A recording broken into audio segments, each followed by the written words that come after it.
God loves children. He loves all children. Dieu aime les enfants. Il aime tous les enfants. Le Sauveur a dit, « Laissez les petits-enfants venir à moi, car le royaume de Dieu est pour ceux qui leur ressemblent. » Les enfants aujourd'hui se retrouvent dans de nombreuses configurations familiales différentes et complexes. Par exemple, aujourd'hui, aux États-Unis, il y a 2 fois plus d'enfants qui vivent avec un seul parent qu'il y a 50 ans. Et de nombreuses familles sont moins unies dans leur amour de Dieu et la volonté de garder ses commandements. Dans ce tumulte spirituel croissant, l'Évangile rétabli continuera de véhiculer la norme, l'idéal, le modèle établi par le Seigneur. Les enfants ont le droit de naître dans les liens du mariage et d'être élevés par un père et une mère qui honorent leurs vœux de mariage dans la fidélité totale.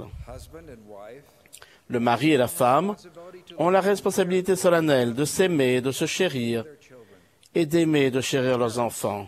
Les parents ont le devoir sacré d'élever leurs enfants dans l'amour et la droiture, de subvenir à leurs besoins physiques et spirituels, de leur apprendre à s'aimer, à se servir les uns les autres et à observer les commandements de Dieu. Nous complimentons les nombreux bons parents de toutes les religions dans le monde entier qui prennent soin de leurs enfants avec amour. Nous sommes reconnaissants pour les enfants de l'Église de Jésus-Christ des saints des derniers jours qui sont entourés des soins d'un père et d'une mère convertis au Sauveur, qui sont scellés par l'autorité de la prêtrise et qui apprennent au sein de leur famille à aimer leur Père céleste et son Fils Jésus-Christ. Aujourd'hui, je plaide pour les centaines de milliers d'enfants, de jeunes et de jeunes adultes qui ne viennent pas de ces familles que je qualifierais d'idéales, faute de trouver un meilleur terme. Je ne m'adresse pas seulement aux jeunes qui ont connu la mort, le divorce ou l'affaiblissement de la foi de leurs parents, mais également aux dizaines de milliers de jeunes gens et de jeunes filles dans le monde entier qui embrassent l'Évangile sans un père ou une mère qui entrent dans l'Église avec eux. Ces jeunes saints des derniers jours y entrent avec une grande foi. Ils espèrent fonder à l'avenir une famille idéale. Avec le temps, ils deviennent une partie importante de notre force missionnaire, de nos jeunes adultes justes et de ceux qui s'agenouillent à un autel pour fonder leur propre famille. Nous continuerons d'enseigner le modèle établi par le Seigneur pour la famille, mais maintenant, avec des millions de membres et une telle diversité parmi les enfants de l'Église, nous devons être encore plus prévenants et attentifs aux situations. La culture et le langage de notre Église sont parfois uniques. Les parents de la primaire ne vont pas cesser de chanter ensemble à tout jamais, mais lorsqu'ils chanteront « Quand papa rentre à la maison, je suis très heureux » ou « Mes parents me montrent la voie », tous ne chanteront pas en pensant à leur famille. Notre amie Betty a raconté ce qui s'était passé à l'église lorsqu'elle avait 10 ans. Notre instructrice faisait une leçon sur le mariage au temple. Elle s'est adressée à moi en particulier. « Betty, tes parents ne sont pas mariés au temple, n'est-ce pas ?» Mon instructrice et le reste de la classe connaissaient la réponse. Elle a continué sa leçon et Betty envisageait le pire. Betty a dit, « J'ai souvent pleuré le soir. Quand j'ai eu un problème cardiaque 2 ans plus tard et que j'ai pensé que j'allais mourir, j'ai paniqué en me disant que je serais seul à tout jamais. » Mon ami Leaf venait seul à l'église. Un jour, à la primaire, on lui a demandé de faire un petit discours.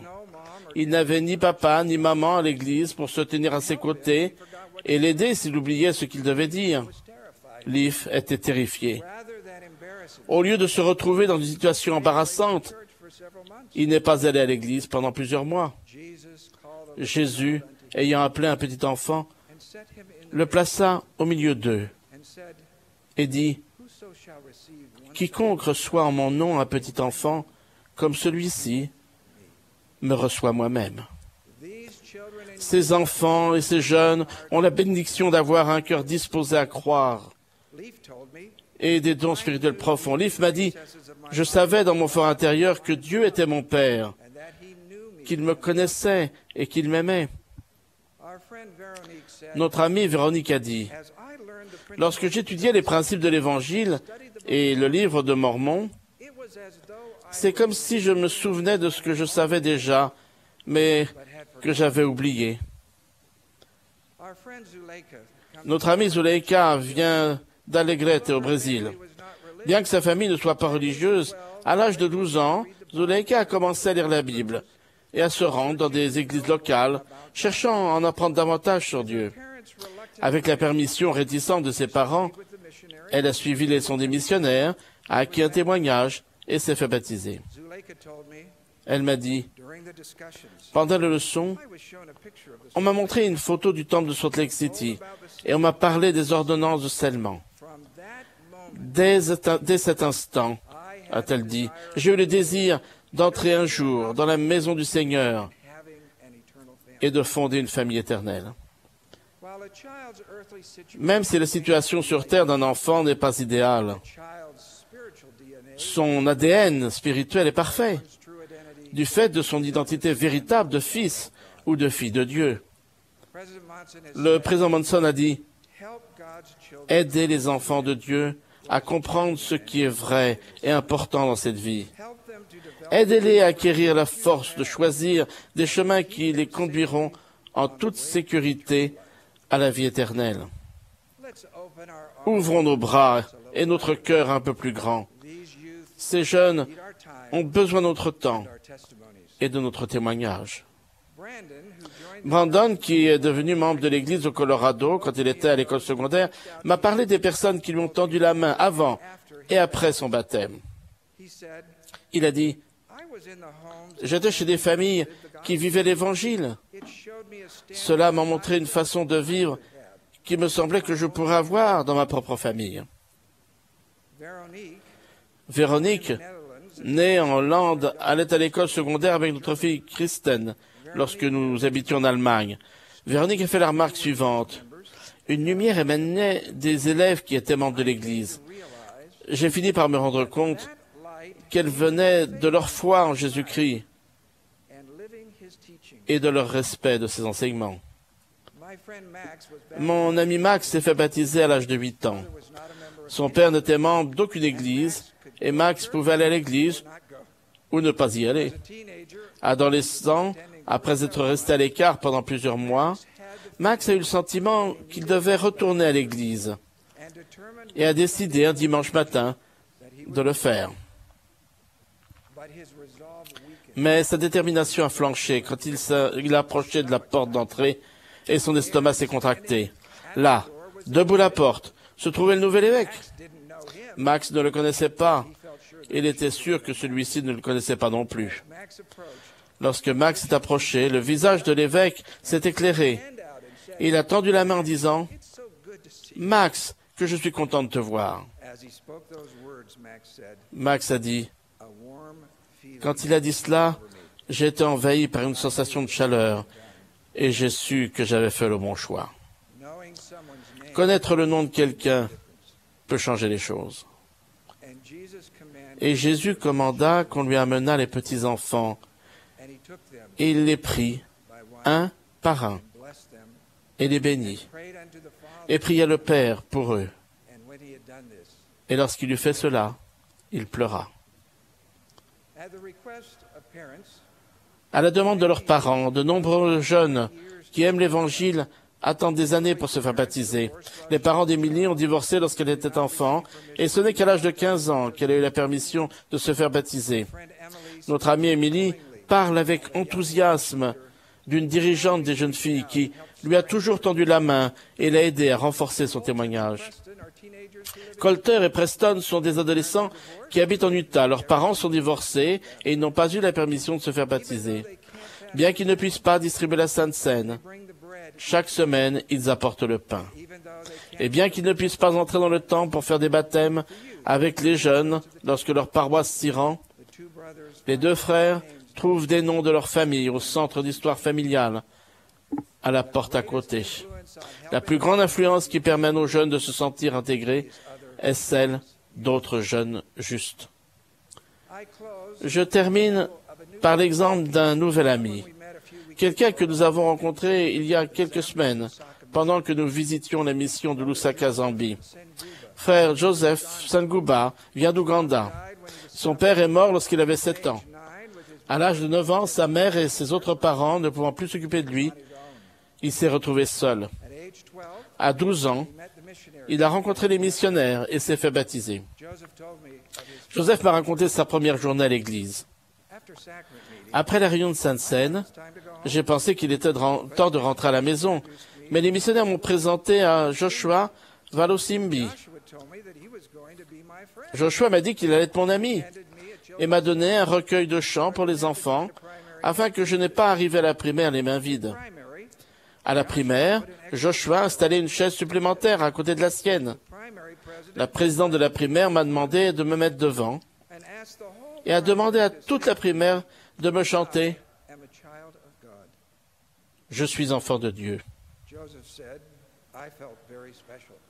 Joseph m'a dit, cela m'a beaucoup touché.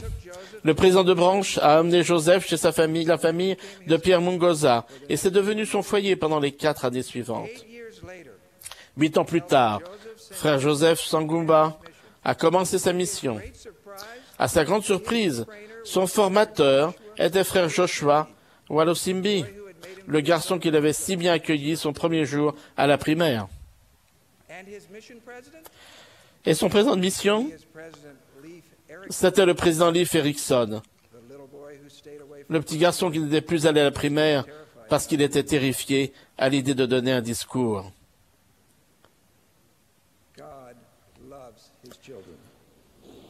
Dieu aime ses enfants.